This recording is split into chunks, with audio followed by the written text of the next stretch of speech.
रौनक stage बावकार उलमाए अहले सुन्नत खुतबा व शूरा अहले सुन्नत ज़िक्र मुस्तफ़ा अलैहि तहियत व सलाम तशरीफ़ फरमा जुमला बुज़ुर्गों नौजवानों अज़ीज़ बच्चों मीठे मजहबी दीनी धर्मी इस्लामी भाइयों अस्सलामु अलैकुम।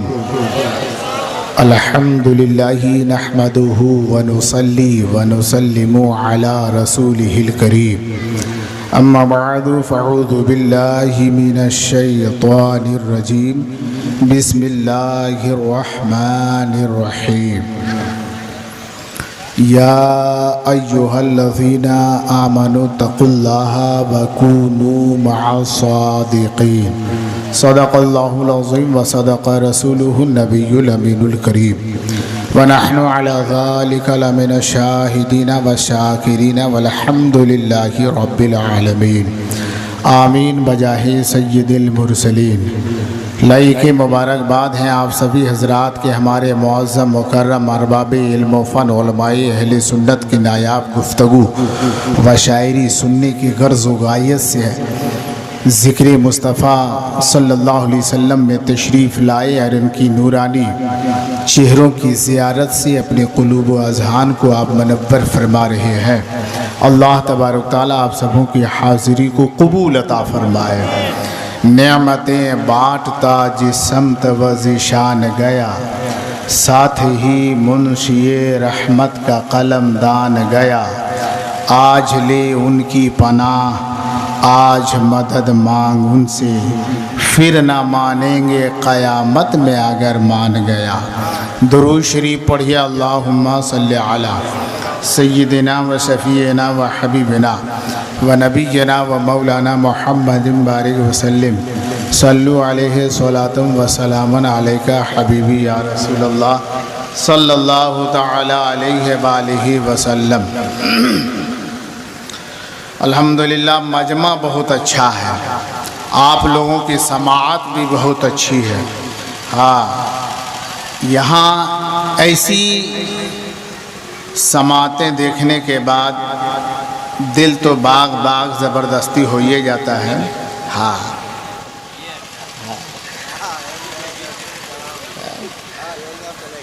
इतने बड़े बड़े उलमाए अहले सुन्नत तशरीफ़ रखते हैं और आप लोग ऐसे गुमसुम बैठे हुए हैं, लगता है कि ये प्रोग्राम पहली मर्तबा ये उलमाए इकराम करने के लिए आए हैं और पहली मर्तबा हम लोग सुनने के लिए आए हैं। एक माहौल बनाइए। मेरे बाद बहुत बड़ी बड़ी खिताबत आप हजरात को समाअत करनी है। बहुत बड़े शायर जिनको नाम नामी इसमें गरामी आज इस दुनिया के अक्सर व बेशतर हिस्से में मशहूर व मारूफ़ है, हज़रत अल्लामा अलहाज मुबारक हुसैन मुबारक साहब।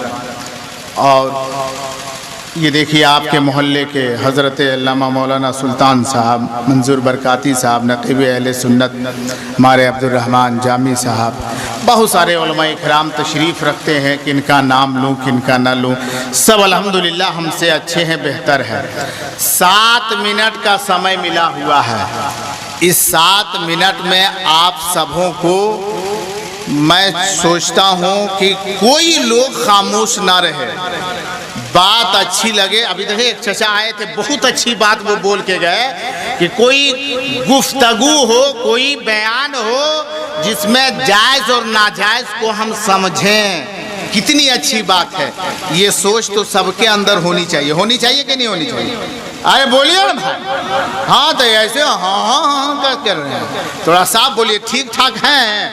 ऐसा लग रहा है कि अभी अभी लॉकडाउन लगा हुआ है। हाँ, अभी अभी लॉकडाउन लगा हुआ। अरे सब चीज़ में तो लॉकडाउन लगा था, खेत में, खलियान में, मकान में, दुकान में, हर जगह। अरे मुंह में नहीं लगल है भैया। एक जगह पे बोल दिए, बोला मौलाना साहब मुंह में तो बड़केंग लगल है। क्या बोलते हैं उसको? अरे जोर से बोलो ना। सब लोग लगा रहे थे, अक्सर बेशतर लोग लगा रहे थे ना। एक साहब से मैंने पूछा था, बहुत पढ़े लिखे थे, साइंसदान थे हजरत। मैंने उससे पूछा कि इसको क्यों लगाए हो? जवाब दिया, मौलाना साहब आपको पता नहीं है इसको लगाने से फायदा? हम बोले क्या फायदा? बोले एक बीमारी चली हुई है, वायरस फैली हुई है, अगर इसको नहीं लगाइएगा तो ये बीमारी असर कर जाएगी। हम बोले पूरा जिस्म खाली है, खाली डोकाम लगाया की होगा रे? मुंह में सिर्फ लगाने से क्या ये बीमारी भाग जाएगी? बोला हाँ सुनिए, साइंसदानों का कहना है कि ये बीमारी 3 जगहों पे ज्यादा अटैक करती है, असर करती है। मैंने कहा वो 3 जगह कौन कौन सी है? उन्होंने कहा कि हाथ। हम बोले पूरा हाथ हुए? बोला नहीं, हथेली, हाथ के एक हिस्सा, ये हथेली, इस हथेली पे ये बीमारी असर करती है, मुंह में ये बीमारी असर करती है, और नाक में ये बीमारी असर करती है। हम बोले अगर ये बीमारी, चलिए तो मुंह में आप तो नाक मुंह को ढकिए लिए हैं, तो हाथ मौजा काहे छोड़ दिए हैं? इसको पानी है, दस्ताना पहने रहिए, ये बीमारी इस पे न लगेगी। बोला इसके लिए उपाय निकाला गया। बोले कौन सी उपाय है? बोला कि सुबह शाम दोपहर जब मौका मिले दिन भर में 5 मरतबा 7 मरतबा 10 मरतबा दोनों हथेली को धोते रहो। अगर ये बीमारी हथेली पे छू जाए तो तुम्हारे धोने से ये बीमारी दूर हो जाएगी। मेरे दिमाग में आया, मैंने कहा प्रोफेसर साहब, आज आपके साइंसदान और डॉक्टर पढ़े लिखे कहते हैं कि अगर हथेली पे अगर बीमारी छू जाए तो धोने से बीमारी दूर हो जाएगी। ये तो 2020 के प्रोफेसर का कहना है, 2020 में पढ़े लिखे डॉक्टरों का कहना है। लेकिन कुर्बान जाओ मेरे पैगंबर पर, मेरे नबी ने तो 1400 साल पहले ऐलान कर दिया था कि अगर तुम हथेली को धोगे तो तुम्हारी बीमारी दूर हो। पूछा कैसे?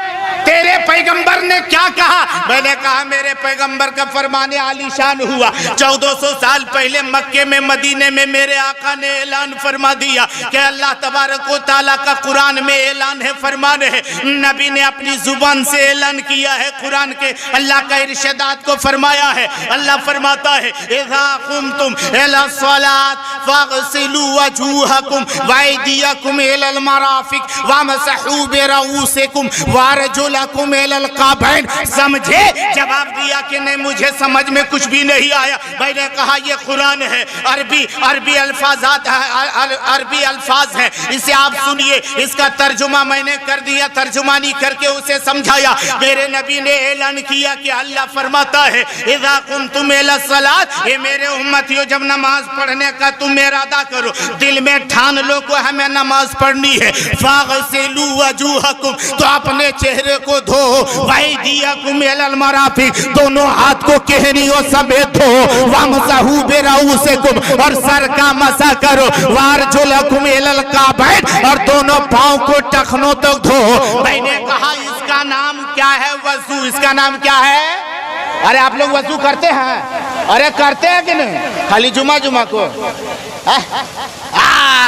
अक्सर लोग देखिए करें, 5 वक्त हम वजू करते हैं। अब ये बताइए कुरान में क्या है कि वजू करके नमाज पढ़ो? वजू कैसे करना? रब फरमाता है फगसिलू वजूहकुम, पहले तुम चेहरे को धो, दोनों हाथ केहनियों तक धो, सर का मसा करो, पाँव धो। ऐसी वजू करते हैं ना? अरे जोर से बोलिए, ऐसी करते हैं ना?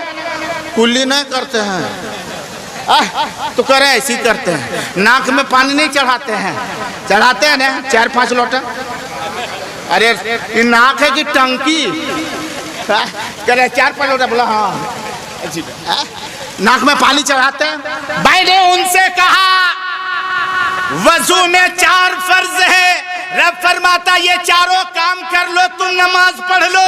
लेकिन कुर्बान जाओ आलिम गैब मेरे मुस्तफा पर, जो मेरे नबी गैब था है। पैगंबर ने फरमा दिया, नबी जानते थे कि एक जमाना आएगा, चाहे 2020 हो, चाहे 2019 हो, चाहे 2021 हो, नबी जानते थे एक वक्त आएगा जिसमें दुनिया कहेगी हथेली को धो। मेरे नबी ने कहा है तो कुरान में हुक्म है चेहरा धो, लेकिन मेरे उम्मतियों जब तुम फजर का वजू करो तो दोनों हाथ को गट्टों तक 3 मरतबा पहले धो लेना। जोहर का वजू करने के लिए जाओ तो वजू करने से पहले, वजू के दौरान, उससे पहले तुम दोनों हाथ के हनियों गट्टों तक धो लेना। असर का वजू हो तो गट्टों तक 3 मरतबा हाथ धो लेना। मगरिब और ईशा का वजू हो 3-3 मरतबा गट्टों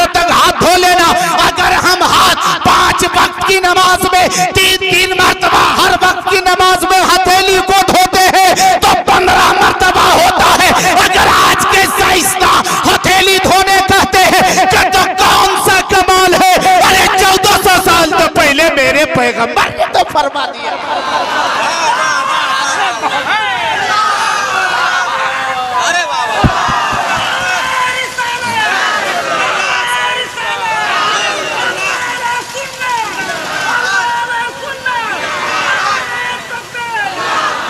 मैंने कहा अच्छा ये बताइए ये बीमारी मुंह में घुसती?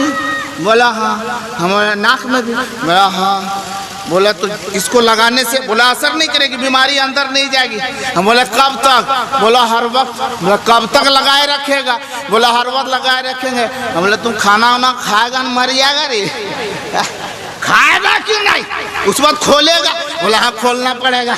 अब बोला तो कौन बीमारी है रे जो खाने के वक्त में तुमको छुट्टी दे देती है कि अभी हम नहीं घुसेंगे, अभी हम नहीं अटैक करेंगे, तुम अभी खाओ कोई बीमारी? बोला हाँ अगर उस वक्त वो बीमारी अंदर चली जाए तो ये हलक में पहुंच जाती है। बोले फिर? बोला 3-4 दिन यहाँ घूमती है। बोले अरे बाप रे ये कलकत्ता का सिटी है का रे कि बम्बई की मार्केट है, 3-4 दिन वहाँ वो घूमती है। बोला फिर? बोला अगर इसके दरमियान में इलाज ना करा जाए तो वो बीमारी गोदाम में चली जाएगी और 14 से 28 दिन में गोदाम में जाने के बाद में वो आदमी का काम तमाम हो जाएगा, कोई इलाज नहीं है। अब बोला अच्छा ये बताइए ये बीमारी कान में घुसती है कि नहीं? बोला ऐसा क्यों बोल रहे? बोला इसमें भी सुराख है इसलिए पूछ रहे हैं, कान में घुस सकती है कि नहीं? बोला नहीं। हम बोला अब हमको समझ में आ गया कि ये बीमारी दरवाजे से जाती है, खिड़की से जाती है। बेटा वेंटिलेटर को देखबे नहीं करती है। अजीब बीमारी है कि कौन बीमारी है रे जो इधर से नहीं घुस रही इधर से जा रही? हाँ बोला हाँ इधर से जाती। मैंने कहा मेरे नबी जानते थे इसलिए मेरे आका ने फरमा दिया है कि बीमारी में मुंह में घुस सकती है, इसलिए नबी ने फरमाया कि वजू से पहले तुम कुल्ली भी कर लो। और अगर हलक का मामला आता है तो मेरे नबी ने फरमाया अगर रोजेदार नहीं है तो गरगरा गरगरा। आज जब गरगरा करोगे तो ठेठ में बोलते नहीं ये खरबरा के सब बीमारी बाहर, सारी बीमारी बाहर हो जाएगी। याद रखिए अब इतनी नहीं, और नाक में पानी चढ़ाओ तो हो सकता है कि इसमें बालूल है। मेरे नबी जानते थे कहीं बीमारी छुप जाएगी तो आका ने फरमाया इस बीमारी की कितनी औकात है, नबी ने फरमा दिया इसको ले लो। देखते हैं कितना पहलवान है। वैसे भी गांव में कहते हैं कि तुम कौन खेत का मूली है रे, ये अंगुली से तुमको लीट देंगे। तो देखते हैं हाँ कानी अंगुली से तुमको लीट देंगे। बताइए कितना पावर है इसमें। मेरे नबी ने फरमाया इसे नाक में डालो और नाक में अंगुली कर दो। आज अंगुली करने से बड़का बड़का ये माम भाग जा रहा है।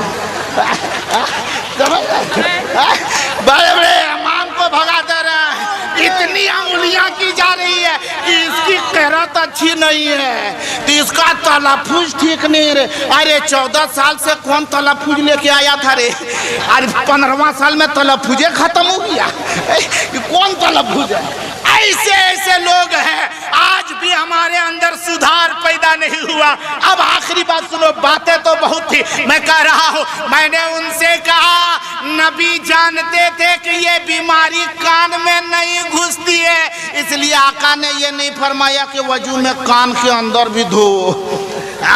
नबी जानते थे इसलिए कान के अंदर धोने का हुक्म नहीं दिया, नाक को धोने का हुक्म दिया, मुंह के अंदर धोने का हुक्म दिया। गोया मेरे पैगंबर ऐसे ऐसे इल्मे गैबे मुस्तफा आलिमे गैबे मुस्तफा मेरे आका की शान को देखो कि 1400 साल पहले ये पैगाम दे दिया है। ए मेरे उम्मतियों, ए मेरे गुलामों, अगर तुझे बलाओं से बचना है, अगर तुझे परेशानी से बचना है, अगर तुझे मुसीबतों से आजादी हासिल करना है तो तुम मेरी सुन्नत पर अमल कर लो। कल जिस तरीके से सुन्नत मुस्तफा पर चलने वाले मुसलमान कल कामयाब थे, आज हम भी सुन्नत मुस्तफा पर चलेंगे तो आज भी कामयाब रहेंगे, सुबह कयामत तक कामयाब। इसलिए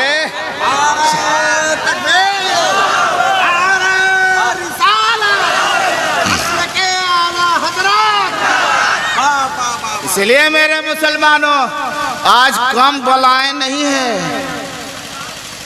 आज बहुत बड़े बड़े में देखिए एक बात ही है ना,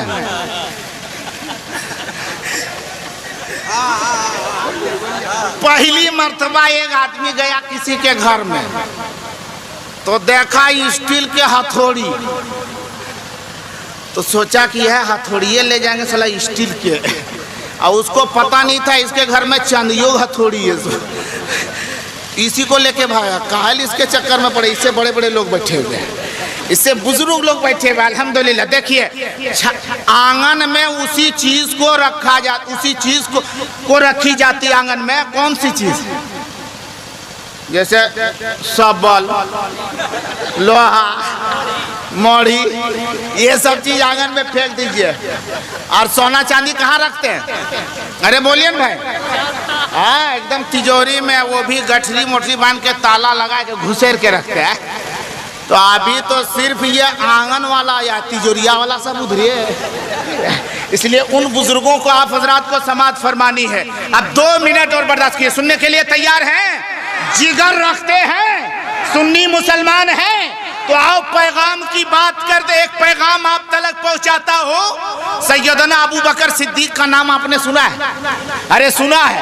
खलीफे अव्वल हजरत सैयदना सिद्दीक अकबर जब तख्ते खिलाफत पर बैठे, बस जल्दी जल्दी क्योंकि वक्त बहुत कम है, हजरत सिद्दीक अकबर तख्ते खिलाफत पर बैठे हैं, एक रजिस्टर निकालते हैं चमड़े की और उसको देख रहे हैं। इतने में हजरत सैयदना उमर फारूक रज़ी अल्लाह ताला अन्हु तशरीफ ले आते हैं, और जब तशरीफ ले आए तो हजरत उमर और अबू बकर में काफी दोस्ती थी, लेकिन वो आने के बाद ऐसा नहीं किया। कैसा? जैसे हम और आप करते हैं कि दोस्त है, पढ़े लिखे हैं तो क्या दोस्त तो हैं हम लोग पुराने, आकर के क्या मेरे दोस्त। लेकिन देखो अबू हजरत उमर क्या कहते हैं, अस्सलामु अलैका या अमीरुल मोमिनीन, बोलो सुभान अल्लाह।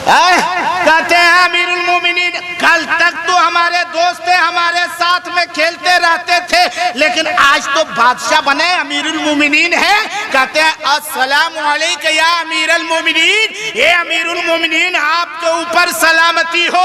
हजरत अबू बकर सिद्दीक अमीरुल मोमिनीन ने सलाम का जवाब दिया। हजरत उमर पूछ बैठे कि ये क्या है? बोला ये रजिस्टर है, इसे देख रहा हूँ कि अपने इधर इलाके में कितने बेवा औरतें हैं, वो बेवा औरतों की लिस्ट है, उसका नाम के साथ उसका पता है, पोस्ट ऑफिस, थाना, जिला सब लिखा हुआ है, उसका पूरे जो है उसका पता पूरा पता लिखा हुआ है, और साथ ही साथ बगल में एक कॉलम बना हुआ है, उस कॉलम में लिखा हुआ है कि उस बेवा की किफालत किसके जिम्मे है, यानी उसके देखभाल खाना पीना की जिम्मेदारी कौन लिया है, यही रजिस्टर है। हजरत उमर ले लेते हैं रजिस्टर को, देखने लगे, देखा कि उसमें से एक औरत बेवा औरत है, उसका पूरा पता नाम सब कुछ लिखा हुआ है, लेकिन जो कॉलम किफालत की कॉलम है वो कॉलम में वो जगह खाली है। हजरत उमर सोचने लगे कि आखिरकार इस कॉलम में तो किसी का नाम नहीं है, अगर मैं कह दूं अमीरुल मोमिनीन मेरा नाम लिख दीजिए, मैं उसकी खिदमत करूं, तो हो सकता है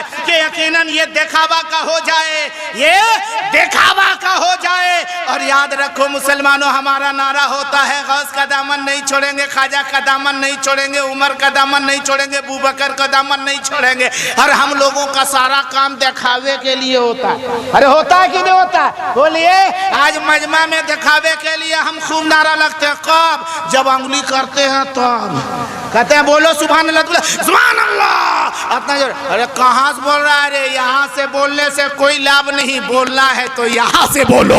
जिसने दिल से सुभान अल्लाह कह दिया है, कसम खुदा की, वो जमीन के ऊपर जब है तब भी कामयाब है, ज़ेरे ज़मीन भी हो जाए फिर भी वो कामयाब है। हजरत उमर सोचने लगे इसके इजहार ना करूं, चल करके देखूं कि बेवा औरत के पास पहुंच करके उसकी खिदमत की जिम्मेदारी मैं ले लूंगा। हजरत उमर फारूक पहुंचते हैं और पते पर पहुंच के उसके घर के दरवाजे तक पहुंच के दरवाजे को खटखटाते। अंदर से आवाज आई, कौन? जवाब मिला कि मैं उमर हूँ। दरवाजा खोल दिया, पर्दे में एक औरत है जिसकी उम्र 80 साल। हजरत उमर से वो औरत पूछ बैठती है, बताओ उमर इधर कैसे आना हुआ? जवाब देते हैं, आपकी खिदमत के लिए। मैंने सुना आपकी किफालत के लिए कोई नहीं है, मुझे खिदमत के लिए रख लो, मैं उमर हूँ, आपकी खिदमत करना चाहता हूँ, आपका कपड़ा मैं धोऊंगा, आपके लिए खाना मैं पकाऊंगा, आपके सारे अखराजात का इंतजाम मैं करूंगा, आपकी जूतियां सीधी मैं करूंगा, आपके घर में झाड़ू मैं लगाऊंगा। वो औरत जवाब देती है पर्दे में रह करके, उमर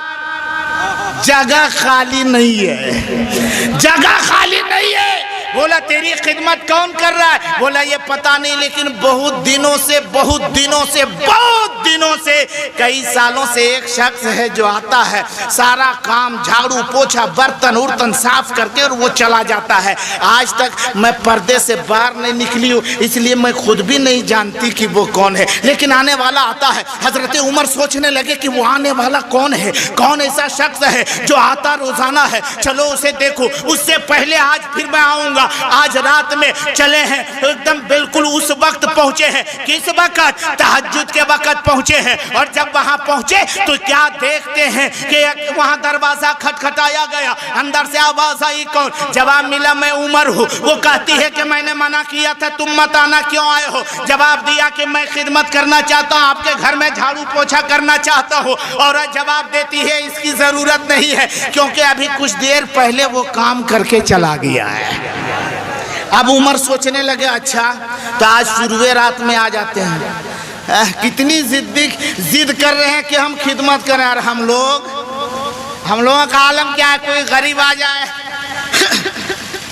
कोई गरीब खुद खिदमत करने हम क्या जाएंगे, अगर हमारे पास कोई गरीब आ जाए तो कितनी मदद करते हैं वो तो हमारा और आपका दिल ही जानता है कैसे हम लोग हैं। अब देखो मुसलमानों, सैयदना उमर रज़ी अल्लाह ताला अन्हु आज ईशा की नमाज पढ़े और फौरन चल दिए। और जब वहां पहुंचे हैं तो देखते क्या है, ये नहीं सोचते कि दरवाजा खटखटाऊंगा, देखूंगा कि रात के कितने वक्त में वो आने वाला आता है। देख दरवाजे के कुछ दूर हट के एक पेड़ है, उस दरख्त के किनारे पर छुप जाते हैं, पेड़ के तने के बगल में छुप जाते हैं, इंतजार करने लगे। आधी रात में आने वाला आ रहा है, चुपचाप आ रहा है, पाँव में जूती चप्पल भी नहीं है, आहिस्ता कदम उठाते हुए बिल्कुल चादर ओढ़े हुए चुपचाप आया, दरवाजे को खटखटाया, दरवाजा खोल दिया गया, वो अंदर चले गए। कुछ देर के बाद फिर वो बाहर निकलते हैं, और जब बाहर निकलते उमर सोचने लगे जब वो बाहर निकलेंगे उससे पूछ बैठूंगा कौन हो और तुम कौन हो, इतनी खिदमत कर रहे हो,